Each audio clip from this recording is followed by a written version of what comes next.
Tell me what's wrong and why you never said you felt that way. And guess you're trying to stay strong and fake. नमस्कार, कार्यक्रम बातें जीत की में आप सभी का हार्दिक अभिनंदन। इस कार्यक्रम में हम महिला एवं बाल अधिकारों पर बातचीत करते हैं, सफल कहानियां आपके साथ साझा करते हैं, सामाजिक कुरीतियों से हम कैसे मिलकर लड़ सकते हैं, इस पर जन जागृति लाने का प्रयास करते हैं। आज का विषय है PCPNDT एक्ट, यानी preconception and prenatal diagnostic techniques act. और इस विषय पर बातचीत के लिए यहाँ स्टूडियोज में मेरे साथ 3 खास मेहमान मौजूद हैं। स्वागत करना चाहेंगे अशोक कुमार यादव जी का। नमस्कार अशोक जी, डेप्यूटी सेक्रेटरी महिला एवं बाल विकास मंत्रालय से। हमारे साथ हैं डॉक्टर विजय लक्ष्मी नंदा, आपका स्वागत है, एसोसिएट प्रोफेसर दिल्ली विश्वविद्यालय में। और साथ ही सुनीता सिंह चौकन हमारे साथ हैं, आप एक माउंटेनियर हैं। सुनीता जी, मैं आपसे ही पूछना चाहूँगा, देश की बेटी ने कितनी प्रगति की है, और जब आप विश्व की सबसे बड़ी चोटी माउंट एवरेस्ट पर सक्सेसफुली चढ़ती हैं तो वहाँ से क्या संदेश देती हैं?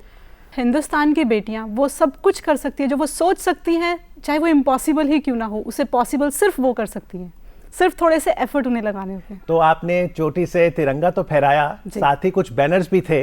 हाँ जी, मैं 2 बैनर्स के साथ गई थी। मेरे पास 2 एम थे। एक में लिखा हुआ था I am on top of the world because of my parents, तो मैं अपने पेरेंट्स का थैंक्स कर रही थी।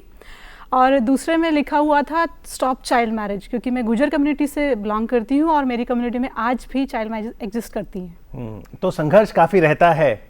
हाँ जी, हर चीज़ में संघर्ष होता है, संघर्ष के बिना कोई चीज़ नहीं होती है। डॉक्टर विजय लक्ष्मी, देश की बेटी जिस तरह से प्रगति कर रही है उसका आकलन कैसे करेंगे आप?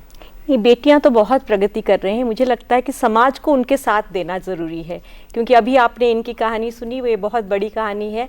लेकिन इसके बाद भी अगर हर घर में बेटियां बहुत बाहर कदम उठा रही हैं, हर जगह जा रही हैं, अगर स्कूल के रिजल्ट्स देखें, कॉलेज के रिजल्ट देखें, अब मैं मिरांडा हाउस में पढ़ाती हूँ, वहाँ पे सारी लड़कियाँ इतने अच्छा करते हैं, हमारे NIRF रैंक 1 है कॉलेज।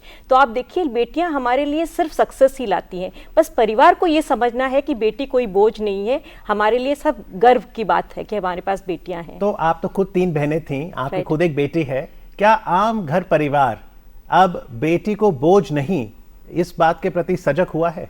बिल्कुल होना चाहिए, लेकिन अभी तक भी गुंजाइश रह गई है, परिवारों से रह गई है, समाज के कुछ उन लोगों से रह गई है और डॉक्टर से रह गई है जो इस बात को समझ नहीं रही है। और जिस बात पे आप चर्चा करने जा रहे हैं, PCPNDT एक्ट, ये इसलिए पॉसिबल है क्योंकि कुछ डॉक्टर्स गलत काम कर रहे हैं और कुछ परिवार एक गलत मांग कर रहे हैं कि बेटियां उन्हें नहीं चाहिए। मेरी अपनी एक ही बेटी है और मैं बहुत खुश हूँ। मुझे लगता है परिवार बेटियों से ही कंप्लीट होता है। नेचुरली अगर आपके पास बेटा है तो उसको भी ऐसा ही बड़ा करे कि वो समाज में ये समझ रखे कि लड़का लड़की में कोई फर्क नहीं। बिल्कुल अशोक जी, भेदभाव नहीं होता या आज भी देखते हैं आप समाज में भेदभाव? जब ओलंपिक्स हो रहा था, रियो ओलंपिक्स में, तो हमारी एक के बाद एक होप जो है मेडल की ख़त्म हो रही थी, और जो हमारी होप बची या राष्ट्र का जो सम्मान बचा वो 2 हमारी भारत की बेटियों से बचा। और मुझे एक बात याद आ रही थी कि जो लोग कोख में बेटियों को मार देते हैं, क्या उनको तब शर्म आ रही थी जब हमारा तिरंगा रियो में फहर रहा था? बिल्कुल बिल्कुल, हम तालियां बजाना चाहेंगे PV सिंधु के लिए, साक्षी मलिक के लिए, सुनीता के लिए और तमाम उन महिला खिलाड़ियों के लिए, उन सभी महिलाओं के लिए जो अलग अलग क्षेत्र में देश के लिए बहुत गर्व का काम करती हैं। पर थोड़ा बताइए, माता पिता का सहयोग कैसे रहा जब सुनीता ने पहली बार कहा कि जी मैंने पर्वत चढ़ना है? पहली बार जब मैंने अपने पापा को बताया तो मेरे पापा ने क्लियर ना कर दिया। अच्छा। हाँ, उन्होंने कहा because he was in BSF, सो उनकी पोस्टिंग कश्मीर में होती रहती थी, तो उन्हें पता था कि कितनी डिफ़िकल्टीज आती हैं वहाँ पे, माइनस टेम्परेचर में भी है। और दूसरा एक उनका शायद रीज़न ये था कि मैं एक बेटी हूँ, कल को मेरी शादी भी करनी है, कहीं कुछ ऊंच नीच ना हो जाए। बट मेरी मम्मा ने मेरा पूरा साथ दिया और उन्होंने कहा कि यही ज़िंदगी है, एक ही ज़िंदगी है, जो करना है अभी कर लो, कल किसी ने नहीं देखा है। सो उन्होंने मेरा हर जगह साथ निभाया। मेरी सिस्टर ने मेरे को बोला कि हाँ मैं तेरे साथ हूँ, बस तू मेरे को बता क्या करना है। और तो अब तो आपने अपनी सिस्टर को भी माउंटेनियर बना दिया। हाँ जी, मेरी सिस्टर भी आजकल साइकिलिंग करती है और वो भी एक माउंटेनियर है जी। DDLJ में भी 2 बेटियां थी, सिमरन और उसकी छोटी बहन। थोड़ा बताइए, माता पिता अगर नाराज हों, आपकी बात ना माने, पटाए कैसा जाए? देखिए, हर बच्चे को पता होता है कि अपने पेरेंट्स को कैसे पटाना है। अच्छा। जैसे एक छोटा बच्चा होता है, उसको गुड़िया चाहिए होती है या कोई टेडी बियर चाहिए होता है, तो उसको ये पता होता है कि मेरे पेरेंट्स मेरे से कैसे मानेंगे, चाहे वो रूस के मनाएं, वो लेट जाएं, मिट्टी में गिर जाएं या चोट खा लें या पैर पकड़ें या रोएं धोएं, जो मर्जी करें, लेकिन उन्हें ही पता है कि उनके पेरेंट्स कैसे मानेंगे। आपने क्या किया? वो ही कन्विंस कर सकते हैं। एक्चुअली मैंने अपने पेरेंट्स को बोला था कि मुझे एवरेस्ट क्लाइंब करना है 2001 में, और 2011 में उन्होंने मेरे को परमिशन दी। 10 साल के बाद? 10 साल सिर्फ मुझे उन्हें मनाने में लगे, बट मुझे पता था कि एक दिन मेरे पेरेंट्स जरूर मानेंगे। 10 साल की मेहनत का नतीजा है कि सुनीता जी माउंट एवरेस्ट चढ़ पाई। बहुत बढ़िया। लेकिन गर्ल चाइल्ड की हमने बात की, जहां रियो 2016 में पीवी सिंधु और साक्षी हमारे लिए 2 पदक लेके आई, वहीं रियो पैरालंपिक्स की बात करें तो दीपा मलिक, देश की एक और बेटी, उन्होंने रजत पदक लिया। तो अगर स्पेशल चाइल्ड की बात करें, इंक्लूसिव एजुकेशन की दृष्टि से, क्या स्पेशल गर्ल चाइल्ड को भी समाज अपना रहा है? पहले तो बेटियों को अपनाएं, स्पेशल चिल्ड्रन तो गर्ल्स एंड बॉयज़ दोनों की बात हो रही है। लेकिन एक कहानी जो मैं इनसे जोड़ना चाहूँगी ये है कि एक मीतू खुराना का आपने शायद नाम सुना है, उनके जुड़वा बेटियाँ हैं और उनकी परिवार ने उन्हें, जो मैरिटल फैमिली थी उनको उन्होंने छोड़ दिया, लेकिन अब तक वो लड़ती रही और उन्होंने कहा कि लड़ाई में मुझे जीत नहीं मिली है, लेकिन मुझे ये खुशी है कि इन बेटियों के मैं लिए लड़ रही हूँ और जो समाज बनेगी इन बेटियों के साथ ही बनेगी। तो शी फील्स वेरी प्राउड कि मेरी ये 2 बेटियाँ हैं जो अब मेरे साथ खड़े हैं। अब 11 साल की लड़कियाँ हैं और उनको उन्होंने जन्म दिया, उन्होंने PCPNDT एक्ट का साथ लिया। हो सकता है उनको कोर्ट में उतनी सक्सेस नहीं मिल पाई, लेकिन आज जो लड़कियाँ खड़ी हैं उनके साथ ही खड़ी हुई हैं। तो आई थिंक ये ज़रूरी नहीं कि लड़कियां बहुत कुछ कर जाएं, लेकिन उनको भी संवैधानिक अधिकार है कि वो जीने का अधिकार रखती हैं। कन्या भ्रूण हत्या सामाजिक अभिशाप है, इसे लड़ने में PCPNDT एक्ट हमारी मदद करता है। इस एक्ट के स्पेशल फीचर्स क्या हैं अशोक जी? ये एक्ट बनाया गया जो सेलेक्टिव सेक्स एबॉर्शन होता है, मैं कन्या भ्रूण हत्या नहीं यूज़ करूँगा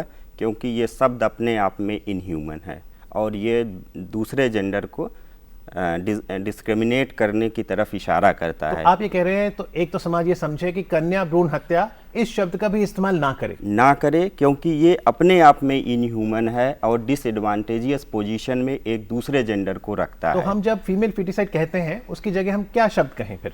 हम कहेंगे जेंडर बायस्ड सेक्स सिलेक्शन। अच्छा, जो लिंग आधारित लिंग चयन है हम उस पे बात करेंगे, क्योंकि अगर हम सामाजिक पूरे ताने बाने को देखें तो जिस तरह का अपराध और जिस तरह का डिसएडवांटेज पोजीशन में महिलाओं को और बच्चियों को रखा गया है, उस समाज में उनको वो हक दिलाना जो है वो सरकार के साथ सामाजिक संगठन, हमारी आपकी और ये जो हमारी नई जनरेशन यहाँ बैठी है, सबकी जिम्मेदारी है। सबको अपनी जिम्मेदारी पूरी करनी होगी। और इस एक्ट को इसलिए लाया गया ताकि जो गैर कानूनी तरह से जो प्रैक्टिसेस हो रही हैं डॉक्टर द्वारा और जो कुछ पेरेंट डॉक्टर के कहने पे आते हैं या सामाजिक दबाव में आकर के इस तरह का कृत्य करते हैं, उसको हतोत्साहित करने और उसके खिलाफ एक कानूनी जंग छेड़ने के लिए एक्ट लाया गया। 1994 में ये एक्ट लाया गया, 1 जनवरी 1996 को ये लागू हुआ, इनैक्टमेंट हुआ और बीच बीच में इसमें संशोधन हुए हैं। इसमें यह है कि अगर कोई डॉक्टर पकड़ा जाता है तो उसके पहले वायलेशन पे 3 वर्ष की सज़ा होती है, अगर रिपीटेटिव वायलेशन होता है तो उसका लाइसेंस भी कैंसिल किया जाता है और 5 साल की सज़ा का प्रोविज़न है। और इसमें जो है हर डिस्ट्रिक्ट कलेक्टर के ऑफिस में जो है इम्प्लीमेंटेशन के लिए जो है PCPNDT सेल बनाई गई है और डायरेक्टली 2 केंद्र सरकार के मंत्रालय, मेरा अपना मंत्रालय जो कि महिला और बाल विकास मंत्रालय है और भारत सरकार का हेल्थ जो है स्वास्थ्य विभाग, दोनों इसको मॉनिटर कर रहे हैं और अभी तक जो है 449 केसेस में कन्विक्शन हुआ है। जी बिल्कुल। तो डॉक्टर नंदा थोड़ा बताइए, जैसे हम कभी भी कहीं डायग्नोस्टिक सेंटर जाते हैं जहाँ पे अल्ट्रासाउंड मशीन है और लिंग की जांच कर सकता है डॉक्टर, तो एक्ट के तहत किन सावधानियों को बरतना होगा उस डायग्नोस्टिक सेंटर को? आपने देखा होगा बोर्ड लगा हुआ रहता है that sex determination is not allowed, we do not tell you whether it is boy or girl. तो ये तो सारे जो क्लिनिक्स है उनको मानना पड़ता है। फिर एक फॉर्म F आता है अंडर दी एक्ट, तो फॉर्म F में साइन करना होता है कि ना हमने बताया ना उन्होंने पूछा, तो वो मेन लीगल जो डॉक्यूमेंट है वो है फॉर्म F। अच्छा। तो वो इसकी जानकारी मुझे लगता है कि जनरल पब्लिक और इंडियन सिटीजन्स को जानना बहुत ज़रूरी है कि ये फॉर्म F वो साइन कर रहे हैं, इससे उनको ना पूछना है ना डॉक्टर को बताना है। पर पूछता कौन है? क्या पति पूछता है, इन-लॉज पूछते हैं, क्या माँ खुद पूछती है? जो परिवार होता है भारत में उसमें माँ और पति और इनकी कोई अलग पहचान नहीं होती है, परिवार एक जैसा ही होता है।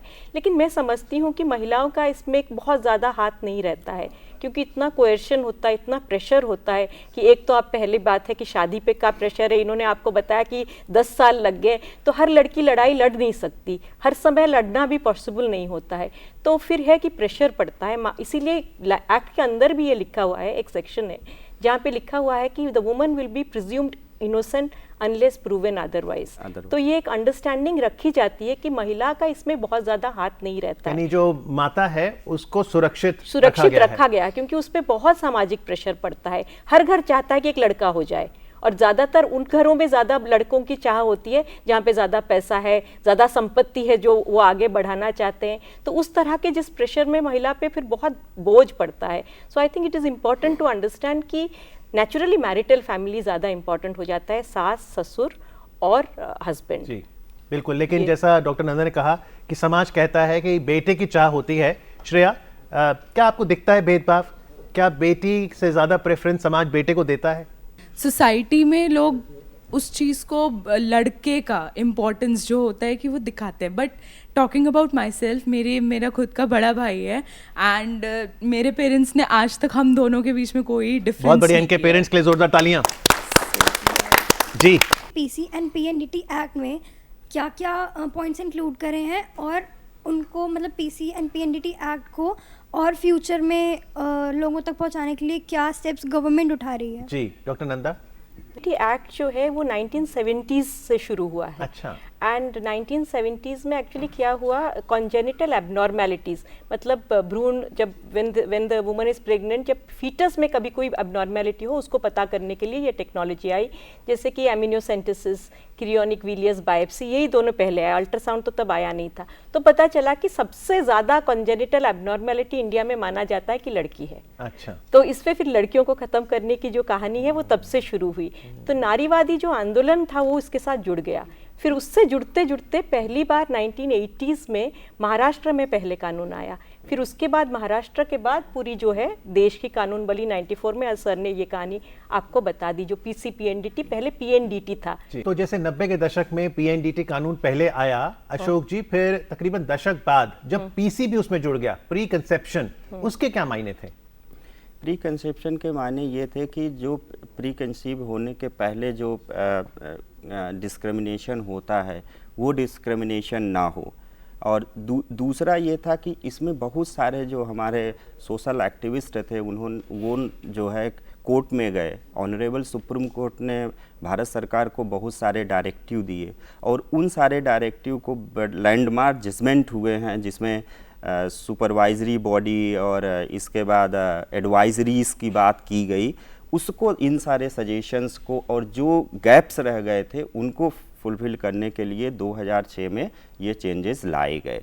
और दूसरा, भारत सरकार का ये प्रयास है कि कैसे लोगों तक ये कानून पहुँचे, क्योंकि जानकारी कानून की बहुत कम है इसके बारे में। और भोले भाले पेरेंट्स जो हैं वो डॉक्टर के सलाह पे और बहुत सारे सामाजिक दबाव में आकर के इस तरह का काम करते हैं। उसके लिए जब सरकार ने CSR को रेस्ट करने के लिए, चाइल्ड सेक्स रेशियो को रेस्ट करने के लिए बेटी बचाओ बेटी पढ़ाओ लाया, तो उसमें एक बिल्कुल स्पेसिफिक कंपोनेंट लाया गया कि पीसी पीएनडीटी एक्ट के इम्प्लीमेंटेशन को पूरी तरह से सुपरवाइज किया जाएगा, फ्रॉम इंस्पेक्शन टू कन्विक्शन तक। हम इस माध्यम का उपयोग करते हुए, आपके इस माध्यम का उपयोग करते हुए सारे देश के लोगों को अपील करेंगे कि लड़कियों का महत्व समझिए। क्योंकि मुझे याद आता है कि जब मैं पढ़ता था तो एक स्वामी विवेकानंद ने एक बार कहा था कि जो पंछी होता है वो 2 पंखों से उड़ता है, और जो बच्चे और बच्चियां हैं, दोनों जेंडर, वो राष्ट्र की प्रगति के 2 पंखे हैं। अगर एक को आप काट देंगे तो आप भविष्य में कहीं नहीं जाएंगे। बहुत खूब पंखियां। दोनों ही पंखों की जरूरत है ताकि विकास की उड़ान देश और समाज ले सके। और जैसा यहाँ बताया गया कि केंद्र सरकार भी इस दिशा में प्रयासरत है। बेटी बचाओ बेटी पढ़ाओ कार्यक्रम के अंतर्गत पीसी पीएनडीटी के प्रति जागृति बढ़े, इसके लिए ब्रांड एम्बेसडर्स भी चाहिए। और सुनीता जी बेटी बचाओ बेटी पढ़ाओ की ब्रांड एम्बेसडर हैं, तो कैसे हम लोगों को और सजग करें? इसके लिए मुझे लगता है जैसे NGOs हैं या फिर रोटरी क्लब्स हैं, वो नुक्कड़ नाटक वगैरह होते हैं, तो उस टाइप के नुक्कड़ नाटक और ये सब चीज़ें करके गांव में लोगों को ये चीज़, मतलब उनको अवेयर करना चाहिए कि लड़का और लड़की बराबर हैं। मैं आपको एग्जांपल देती हूँ। एक हरियाणा के गांव है जहाँ पे एक सरपंच हैं, उन्होंने कहा था कि वो काफ़ी उनका दबदबा था, तो उन्होंने बोला कि मेरे गांव से कोई भी फीमेल जो प्रेग्नेंट होगी वो ये टेस्ट नहीं कराएगी कि उसके घर में बेटा है या बेटी है। अगर कोई ऐसा चेक कराता है तो उसका हुक्का पानी बंद हो जाएगा। अच्छा। तो इस चीज़ के चलते क्या हुआ कि उस गांव में जो फीमेल्स की जो रेशो कम हो रही थी वो धीरे धीरे बढ़ गई। हरियाणा की इस समय स्थिति क्या है? क्योंकि चाइल्ड सेक्स रेशो CSR की जो बात हुई, यानी 1000 बच्चों पे कितनी बच्चियां, क्या उसमें सुधार है या उम्मीद हाँ करें? जी, सुधार है। मैं आपको एक एग्जाम्पल बताती हूँ। झज्जर एक डिस्ट्रिक्ट है और वहाँ पे पहले 766 था और अभी 905 हो गया कुछ सालों में। Very nice. 766 से 905 की छलांग। लेकिन CSR पे ही अशोक जी, क्योंकि सेंसेक्स हर 10 साल बाद होता है, उसी में ही आंकड़े आते हैं। 2001 में चाइल्ड सेक्स रेशो 927 था, 10 साल बाद 2011 में 9 गिर गया, 918 हो गया। अब देश को इंतजार है 2021 के सेंसस की। आपको उम्मीद है कि ये आंकड़ा सुधरेगा? बिल्कुल सुधरेगा, क्योंकि भारत सरकार एक फ्लैगशिप प्रोग्राम भी लेके आई और सारा क्रेडिट मैं देश के तमाम बच्चियों को दूंगा जिन्होंने समाज के अलग अलग क्षेत्रों में बहुत सारी उपलब्धियां की है, चाहे वो खेल का क्षेत्र हो, चाहे वो एकेडमिक का क्षेत्र हो, चाहे वो रिसर्च का क्षेत्र हो, चाहे आप पायलट्स देख लीजिए, कॉम्बैट पायलट भी आप देख रहे हैं। तो समाज में जो बदलाव आ रहा है, सरकार के साथ साथ ये जो एक्स्ट्राऑर्डिनरी अचीवर्स हैं, ये हमारे ब्रांड एम्बेसडर्स हैं, ये हमारे चैंपियंस हैं, ये सामाजिक बदलाव को जो है प्रतिष्ठित करेंगे और सामाजिक बदलाव की लहर ये अपने माध्यम से समाज में पैदा कर रहे हैं। सरकार उनका सहयोग कर रही है, सरकार उनको डिफरेंट प्लेटफॉर्म में उपयोग कर रही है और मैं पूरी तरह से आश्वस्त हूँ, क्योंकि जो हमारे SRB SRS के जो इंटरमीडिएट डेटा आते हैं ये बढ़ेगा और इसमें सारा का सारा क्रेडिट जो है वो मैं समाज को दूंगा। हमारे साथ यहाँ पर युवा जेंडर चैंपियंस हैं। इस विषय पर आप क्या कहना चाहेंगे? जहाँ आपके घर में 2 बेटियां हैं, आप उन्हें सब कुछ दे रहे हो, लेकिन अगर आपकी बहू की 2 बेटियां हो जाती हैं, आप उन्हें किनारा कर देते हो। ऐसे में हम लोग क्या कर सकते हैं? क्योंकि हम किसी की फैमिली में जाके उनको समझा नहीं सकते कि वो आके बोलेंगे हमारे घर में हुई है, आप क्यों इसमें इन्वॉल्व जी मैडम आप बताइए, जितना बेटी को प्यार मिले बहू को भी मिलता है? जी 7 महीने पहले मेरे बेटे की मैरिज हुई है, तो मैं अपनी बहू मतलब वो भी बहुत प्यारी है और मैं भी उसको बहुत। आप अच्छी सास हैं कि सारी सास अच्छी होती हैं? नहीं, सारी के बारे में तो मैं कह नहीं सकती, लेकिन हम सभी के लिए तालियां जरूर बजाएंगे। जी Not only uneducated and illiterate, but even educated lot is taking active participation in female feticide.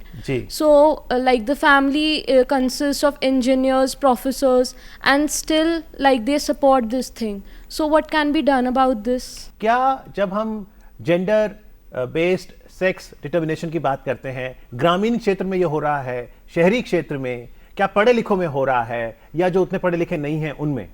In fact अगर आप 2001 सेंसस देखेंगे, it is only in the urban prosperous rich families. हाँ, ये नॉर्दर्न स्टेट्स में हुआ था और इसमें हम सब चीज़ में गरीब पे सारा बोझ डाल देते हैं, लेकिन गरीब वैसे देखा जाए तो अपने कन्या के लिए ज़्यादा खुश रहता है, ऐसा नहीं है, क्योंकि वो ज़्यादा उनके बच्चे 1-2 हो जाते हैं, उनको ये नहीं लगता कि हर कोई बोझ है। लेकिन इन द रिच फैमिलीज़ क्योंकि प्रॉपर्टी की बात आती है, क्योंकि एक लीनिएज पास करने की बात आती है वहाँ पे, और फिर स्मॉल फैमिली नॉर्म, क्योंकि उनको 1 या 2 बच्चा चाहिए, तो उस बीच में उनको लगता है कि लड़की हो। She is very right, that's a very good question. और दूसरा है कि फिर परिवार चाहते हैं कि हमारी एटलीस्ट 1 सन, ऑटमोस्ट 1 सन हो जाए। तो जब ये सोच बन जाती है तो उसमें होता है कि they are the worst in that sense, अगर देखा जाए अर्बन प्रॉस्परस जो नॉर्दर्न स्टेट में है। सेकेंड जो हुआ 2011 में, ये स्प्रेड करने लगा, ये from the urban prosperous people it spread to the others, जो रिलेटिवली नॉन पुअर सेक्शन है उन पे चला गया। तो 2011 आप देखोगे, इसीलिए सेक्स रेशियो और भी नीचे आ गया, तो अर्बन से रूरल एरिया में गया। तो अब ये एक पैन इंडियन फिनोमिनन हो गया। ऐसे ऐसे एरियाज में देखा गया जहां पहले कोई भी जेंडर भेदभाव हम देखते नहीं थे, जैसे ईस्टर्न स्टेट्स। कुछ लोगों ने ट्राइबल एरिया से भी रिपोर्ट किया, शायद अशोक जी इस पे वाकिफ होंगे इस बात को।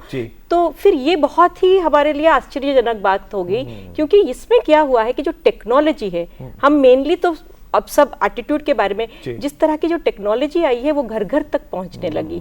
तो आप लिंग जांच के लिए आपके लिए मोबाइल अल्ट्रासाउंड वैन्स आ गए। तो इसलिए ये जो स्प्रेड है ये बहुत बढ़ गया। लोग छोटा परिवार कर दिए, लेकिन उसमें फिर जो भेदभाव की बात उसको नहीं उठाया गया। बिल्कुल, क्योंकि छोटे परिवार के प्रति आकर्षण बढ़ा तो लोगों को लगा अगर एक ही बच्चा करना है तो क्यों ना बेटा हो। तकनीक बहुत तेजी से बढ़ रही है, विज्ञान बढ़ता है और गांव-गांव ट्राइबल क्षेत्रों तक पहुंचा है। तो क्या अगर ऐसा कोई वाकया मैं देखूं और अब जब मैं सजग हूं कि पीसीपीएनडीटी के तहत डॉक्टर को सजा हो सकती है, तो मैं कहां संपर्क करूं? देखिए, बहुत सारे हैं। एक तो मैंने जैसा आपको पहले बताया कि डिस्ट्रिक्ट में पीसीपीएनडीटी सेल है जो सीधा डिस्ट्रिक्ट कलेक्टर या डिप्टी कमिश्नर के अंडर फंक्शन करती है। इसके अलावा मेरे मंत्रालय में और स्वास्थ्य मंत्रालय में जो है टोल फ्री नंबर्स हैं। वन स्टॉप सेंटर का 181 नंबर आप जानते होंगे, महिला हेल्पलाइन नंबर, इन सारे पे संपर्क किया जा सकता है। पूरे इंडिया में नंबर है? जी, पूरे इंडिया में है, लेकिन अभी 23 स्टेट तक इसको अडॉप्ट किया है, क्योंकि हर स्टेट ने अपने अलग हेल्पलाइन नंबर लिए हैं। अभी हम उसको सिंक कर रहे हैं, तो 23 स्टेट्स और यूटी में हो गया है। और हमारा इस वित्तीय वर्ष में प्रयास है कि बाकी जो स्टेट्स हैं उनमें भी ये पूरा हो जाए। पर जिन स्टेट में नहीं हुआ या यूटी में नहीं हुआ है, वहाँ state specific women helpline number हैं। जी बिल्कुल। और सखी सेंटर, वन स्टॉप सेंटर पे तो जा सकते हैं, साथ ही महिला शक्ति केंद्र की बात होती है, वहाँ हम क्यों जाएं और क्या वो हर एक ज़िले तक है? एक्चुअली सरकार ने पिछले वित्तीय वर्ष में निर्णय लिया कि जो डिस्ट्रिक्ट हैं उसमें महिलाओं से रिलेटेड जितनी स्कीमें हैं उसको तकनीकी सहायता, काउंसलिंग और उसके बारे में अवेयरनेस और जानकारी फैलाने के लिए सरकार ने डिसीजन लिया कि एक टेक्निकल बॉडी डिस्ट्रिक्ट और ब्लॉक लेवल पे होनी चाहिए। क्योंकि अभी तक क्या हो रहा था कि ग्रॉस रूट लेवल पे इंस्टीट्यूशन नहीं है। सरकारी अब टॉप लेवल पे देखें तो मंत्रालय से लेकर के तमाम संस्थान है जो नीतिगत निर्णय लेते हैं, लेकिन जो इम्प्लीमेंटेशन आता है, जो जाकर के डिस्ट्रिक्ट, ब्लॉक और पंचायत लेवल पे और इवन विलेज लेवल पे होता है, उनको कैपेसिटी बिल्डिंग करने के लिए, उनको टेक्निकल असिस्टेंस देने के लिए और स्कीम को लोगों तक ले जाने के लिए ये डिसीजन लिया गया है। और अभी जो है 215 जिलों में महिला शक्ति केंद्रों की स्थापना की गई है और सरकार का प्रयास है 19-20 तक सारे जिलों को कवर करने का। जी, आइए ऑडियंस से कुछ और प्रतिक्रिया लेते हैं। जी, आपका सवाल। जैसे इस एक्ट के अंदर अगर डॉक्टर्स इन्वॉल्व होते हैं तो उनके लिए ये है कि 5 साल की सज़ा और उनका लाइसेंस कैंसिल हो जाता है। तो अगर घर वाले प्रेशराइज करते हैं तो क्या उनके लिए भी इसमें कुछ मेंशन है कि उनको भी कुछ सज़ा या ऐसा कुछ होगा? जी, doctor Vijayalakshmi. It is the same for the family members, they are equally complicit. मतलब ये क्रिमिनल एक्ट है, it is it is a non bailable cognizable offence. परिवार वाले बिल्कुल है, उसमें सिर्फ थोड़ा बहुत एग्जेम्पशन है वो वुमेन के लिए, वो एग्जेम्पशन है माता स्वयं के लिए, स्वयं के लिए will be presumed innocent unless proven otherwise. अगर वो एक्टिवली पार्टिसिपेट कर रही है, अगर वो भी समझ आ जाती है तो वो भी उतने ही कल्पेबल है, लेकिन वो लास्ट है। जी जी, आपका सवाल। Is abortion is partially legal in India? Abortion is legal. Medical termination of pregnancy act 1971 है। और आई थिंक अशोक जी ने एक अच्छी बात उठाई थी, कन्या भ्रूण हत्या, क्योंकि हिंदी में हम यूज़ कर लेते हैं। तो अबॉर्शन एक्चुअली इस पे लांछन नहीं आए, कोई ओवरलैप नहीं आया अबॉर्शन राइट्स पे। इंडिया में हमारे पास राइट है and under certain conditions, medical conditions के अंदर हम कर सकते हैं। लेकिन इसीलिए पीसीपीएनडीटी एक्ट बना क्योंकि हम अबॉर्शन के ऊपर ओवरलैप नहीं करना चाहते। अबॉर्शन अभी तक महिलाओं का एक अधिकार है, जो अपने शरीर पे नियंत्रण रखने का एक अधिकार है, और ये अधिकार हम रखना चाहते हैं। वैसे देखा जाए तो इंडिया का ये एक प्रोग्रेसिव राइट है, लेकिन आफ्टर द सेकेंड ट्राइमेस्टर जब आपका सेक्स डिटर्मिनेशन हो सकता है तब पीसीपीएनडीटी एक्ट लागू होता है। तो उस तरह से तो definitely it is a legal. 2 act govern करते हैं इस पूरे इशू को। एक है पीसीपीएनडीटी एक्ट। पीसीपीएनडीटी एक्ट सिर्फ ये कहता है कि लिंग चयन नहीं होगा। अगर फीटस में कोई जेनेटिक इन्फॉर्मिटी है, उसके लिए अगर MTP act, medical termination of pregnancy act के तहत कार्रवाई करनी है तो दोनों इन सिंक हैं, कोई कंट्राडिक्शन नहीं है। एमटीपी एक्ट के तहत कार्रवाई की जा सकती है, but there is a certain stipulation कि किन कंडीशन में टर्मिनेशन हो सकता है। सुनीता जी, वे फॉरवर्ड क्या है, इनोवेटिव सॉल्यूशंस? एक सॉल्यूशन एक्चुअली पंजाब में एक नवा शहर करके एक जगह है, एंड वहाँ पे एक डीसी आए और उनकी नॉलेज में आया कि यहाँ पे जो सेक्स रेशो है वो मतलब मेल एंड फीमेल में काफ़ी डिफरेंस आ रहा है। सो उन्होंने एक अपनी उनको लगा कि ये उनकी रिस्पॉन्सिबिलिटी है, बिकॉज उनका डिस्ट्रिक्ट है तो ये उनकी रिस्पॉन्सिबिलिटी है, तो उन्होंने सोचा कि इसमें एक्शन जो है वो मुझे लेना चाहिए। सो उन्होंने बहुत अच्छा एक्शन लिया। उन्होंने 5 लोगों की एक टीम बनाई जिसमें तहसीलदार, SDM एंड ऑल, इस टाइप से 5 लोगों की एक टीम बनी। उसके बाद उनके अंडर 5 लोगों की एक टीम बनी, जैसे जितने ब्लॉक्स हैं उनके अंदर टीम बनी। और उन्होंने जब जो आगे जो टीम्स बनते गई उसके अंदर लास्ट जो फाइनल में जो लोग थे वो थे आपके स्कूल के टीचर्स। एंड स्कूल के टीचर कौन से? जो प्राइमरी स्कूल्स को पढ़ाते हैं। बिकॉज प्राइमरी स्कूल में बच्चे क्या करते हैं कि जो टीचर ने बताया A के बाद अगर C आएगा तो वो C ही लिखेंगे, वो B कभी नहीं लिखेंगे। अच्छा। पेरेंट्स अगर A के बाद B लिखना है तो वो B नहीं लिखेंगे, बिकॉज टीचर से बाई मिस्टेक बच्चे ने सुना नहीं, उनको सुई सुनाई दिया तो वो C लिखते हैं। सो वहाँ पे बच्चों को बताया गया कि अगर आपके घर में कोई गुड न्यूज़ आती है या आपके अड़ोस पड़ोस में कोई गुड न्यूज़ आती है तो आप हमें बताइए। सो इस तरीके से वो न्यूज़ जब ऊपर पहुँची तो उसके बाद पता लग गया कहाँ कहाँ कौन कौन प्रेग्नेंट है।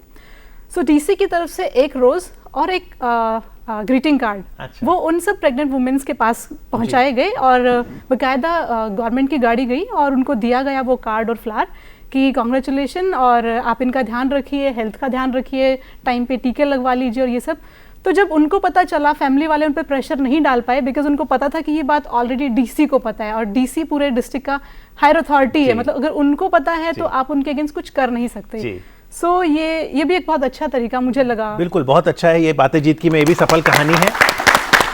जी जतिन, बहनों की सुरक्षा के लिए और उनके मान सम्मान के लिए भाई क्या कर सकते हैं? भाइयों को तो सबसे पहले आगे आना चाहिए, क्योंकि बहनें ही उनके लिए सब कुछ होती हैं। क्योंकि कुछ चीज़ें ऐसी होती हैं जो हम अपने पेरेंट्स के साथ शेयर नहीं कर सकते बचपन में, या फिर जब हम टीनेज में आते हैं तो हम अपनी बहनों के साथ शेयर कर सकते हैं, क्योंकि वो हमारे एज की होती हैं, तो एक स्पेशल बॉन्ड बन जाता है उनके साथ। कैसे बदलाव लाएं कि बेटा और बेटी में भेदभाव ना हो? मेरी भी 2 बेटी हैं, मैं खुश हूँ। और मैंने भी, मेरे पेरेंट्स ने भी, मेरी सिस्टर विडो हुई और उनको दिया, मतलब हिस्सेदारी दी संपत्ति में, तो मुझे बहुत अच्छा लगा और ये ऐसे ही बदलाव आएगा। क्या आप प्रण लेते हैं कि आप इस भेदभाव में नहीं पड़ेंगे? नहीं। हाँ सर, मैं प्रण लेता हूँ। प्रण लेते हैं? जोरदार तालियां इनके लिए, प्रण ले रहे हैं ये। अशोक जी, क्या प्रण ले समाज ताकि आने वाला कल आज से सुनहरा हो? एक बात में बहुत अच्छे से बिलीव करता हूँ कि सारी की सारी जिम्मेदारी मुझसे शुरू होती है। अगर ये बात हम समझ जाएं तो इसको समाज को किसी भी मुकाम पर ले जा सकते हैं। डॉक्टर विजय लक्ष्मी, भेदभाव के खिलाफ आवाज़ उठाना बहुत ज़रूरी है, हर तरफ, सिर्फ लिंग नहीं, हर तरह के भेदभाव के खिलाफ आवाज़ उठाए और युवा ही उठा सकती है, उनको इस पे बिल्कुल इसी लाइन पे। सुनीता जी, माउंट एवरेस्ट आपने चढ़ा, बहुत से अन्य पर्वत आप चढ़ी हैं, देश के एक से दूसरे कोने में साइकिलिंग आपने की है, आने वाले समय में क्या करने का प्लान है? आने वाले समय में मैंने कन्याकुमारी टू खारदुंगला की थी, अभी मैं गुजरात टू नॉर्थ ईस्ट करने वाली हूं। गुजरात से लेके पूर्वोत्तर क्षेत्र में संदेश क्या लेके जाएंगी? संदेश ये एक्चुअली ये जुलाई और अगस्त के सीजन में मैं करती हूँ, तो यहाँ पे मैं प्लांटेशन करती हूँ, क्योंकि ऑक्सीजन बहुत जरूरी है हमारे लिए। पेड़, ऑक्सीजन कहीं से हम खरीद नहीं सकते, आजकल मॉल्स आ गए लेकिन मॉल में भी ऑक्सीजन नहीं मिलती है। बिल्कुल, मदर अर्थ के लिए जो संतुलन जरूरी है तो पेड़ भी लगाने होंगे और सुनिश्चित करना होगा कि जो चाइल्ड सेक्स रेशो है वो भी बिल्कुल ठीक हो। आज इस विषय पर चर्चा करने के लिए सभी मेहमानों का, सभी ऑडियंस का बहुत बहुत आभार। Thank you very much. Thank you.